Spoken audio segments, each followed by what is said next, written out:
Welcome back to Nutrition in the Kitchen.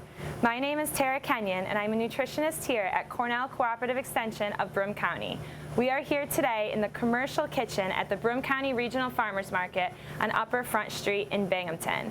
Today we are making a perfect recipe for this time of year and especially during these frigid temperatures that we've been having.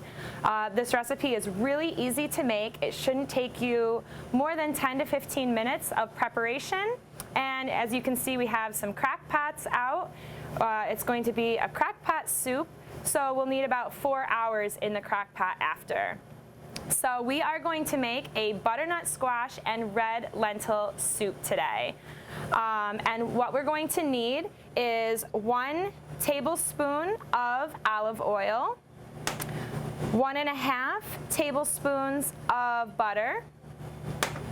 We're going to use a half teaspoon of chili powder, a 1/4 teaspoon of nutmeg, and a half teaspoon of thyme. We need 1 to 2 bay leaves, salt and pepper to season with a little later on. We need 1 large onion diced up. The recipe calls for 2 cloves of garlic, so we doubled that, and we're going to use 4 cloves of minced garlic. We need 1 cup of red lentils. You want to make sure you use red lentils for this recipe as opposed to another variety of lentils because they really break down and mix well with this soup. We need 2 pounds of butternut squash with the seeds removed and cut up into small chunks, 1 cup of water, and 4 cups of a broth. This could be chicken broth or vegetable broth, and you could use the low sodium variety as well. And we're going to be topping this soup later on with Greek yogurt and roasted pumpkin seeds. If you were feeling ambitious, you could take your seeds from the butternut squash and roast them yourself and then use that instead. And we're going to talk about squash seeds in just a little bit. So let's get started. First we're going to heat up the butter and olive oil in a frying pan. The only cooking that you need to do for this recipe is to cook the onions and the garlic and some of the spices. So let's get that melted down here. The onions are going to cook for about 2, maybe 3 minutes until they start to brown up a bit and get a little translucent. And once they've cooked for about 2 minutes, we'll add the garlic, and then we'll add some of the seasonings.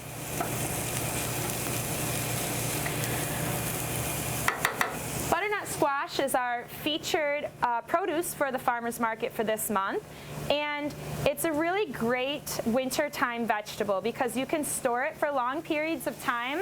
If you store it in a cool, dry place such as your basement, you can have it on hand for quite a long time. It's really full of nutrition.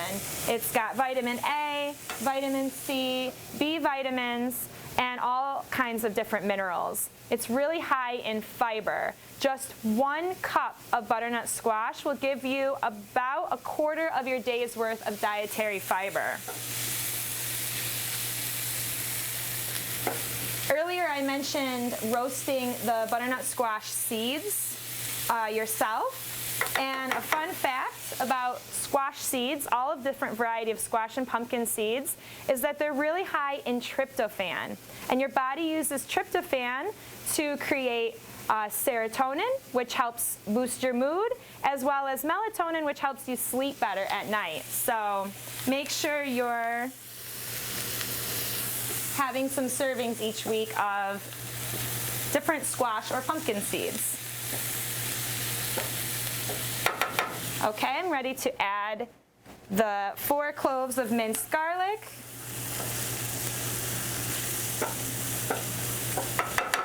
And I'm going to add the chili powder, the nutmeg, and the thyme. These really just need to be mixed in for about a minute, and the 2 bay leaves. Once this is prepared, we're going to add all of the rest of our ingredients to the crock pot and just let it sit for 4 hours on high.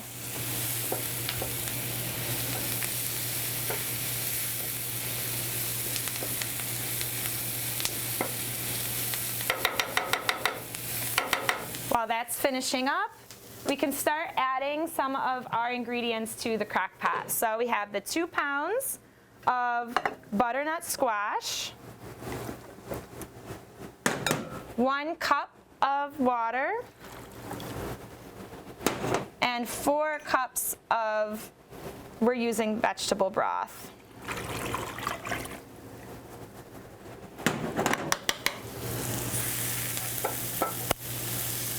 Okay. So we're going to add our onion, garlic, and spice mixture to the crock pot.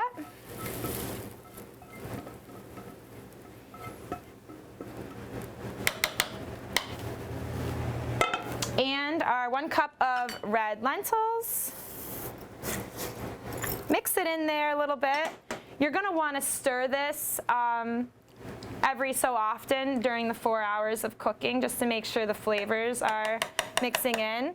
We're going to add a little bit of salt and pepper. I'm just going to add a little bit now and then add a little bit more later after it's finished cooking, and we can taste if it needs more salt or more pepper. So we're going to put that on high for 4 hours and just let it sit.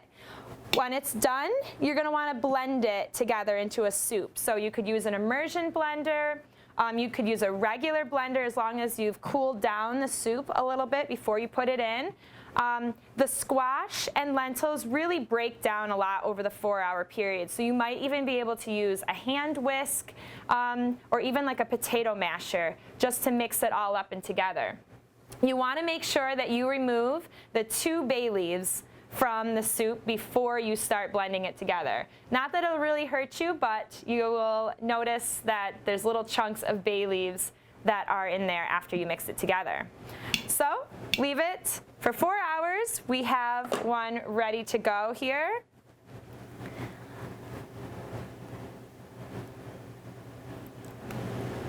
So once we scoop it out, we're going to top it with Greek yogurt. Really helps just to add something to the soup, give it a little bit of creaminess, and top it with some roasted pumpkin seeds, or if you roasted your own butternut squash seeds. And there you have it. We have butternut squash and red lentil soup. Come down to the Broome County Regional Farmers Market every Saturday from 9 to 1 and pick up your different varieties of squash here. Thank you. See you next time on Nutrition in the Kitchen.